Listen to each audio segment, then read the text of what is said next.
இருக்கலாம், மனுஷர்கள் நம்முடைய கண்ணீரை புரிந்து கொள்ளாமல் இருக்கலாம். ஆனால் ஒவ்வொரு முறையும் உடைக்கப்படுகிற வேளையிலே ஒரு கரம் நம்மை உருவாக்கும் என்றால் அது நம்முடைய தகப்பனுடைய கரம் அல்லவா? தடுமாறும் வேளையிலே அப்படியே போனா போட்டு விட்டுட்டு போகிற அன்பல்ல, தடுமாறி கீழே விழுந்த உடனே யாரோன்னு பார்த்துட்டு போகிற அன்பல்ல, ஒரு தகப்பன் ஒரு பிள்ளைக்காக இறங்குவது போல நாம் ஒவ்வொரு முறையும் இடறி இடறி விழும் பொழுது நமக்காக ஒரு தகப்பன் ஓடி வருகிறார். அவர் நடந்து வருகிறவர் அல்ல, நம்மை கட்டி அணைத்து தூக்கி நிறுத்துவதற்காக, பாதாளத்தில் இருக்கிறவனை உயரத்தில் தூக்கி நிறுத்துவதற்காக ஒரு கால்கள் நம்மை நோக்கி ஓடி வருகிறது அல்லவா? ஒரு கரங்கள் நம்மை நோக்கி ஓடி வருகிறது அல்லவா? ஒரு கண்கள் நம்மை பார்க்கிறது அல்லவா? ஒரு செவிகள் நம்முடைய ஜெபத்தை கேட்கிறது அல்லவா?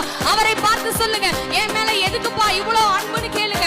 ஏன்பா என் மேல இவ்வளவு அன்புன்னு கேளுங்க. ஆண்டவரே, உங்களுடைய அன்புக்கு நான் கொஞ்சம் கூட தகுதியே இல்லப்பா, ஆனாலும் ஆண்டவரே எனக்காக உங்களுடைய ஜீவனை கொடுத்தீரே. நீங்க மாத்திரம் சொல்லுங்க, ஆண்டவரே உங்களுடைய அன்புக்கு ஈடு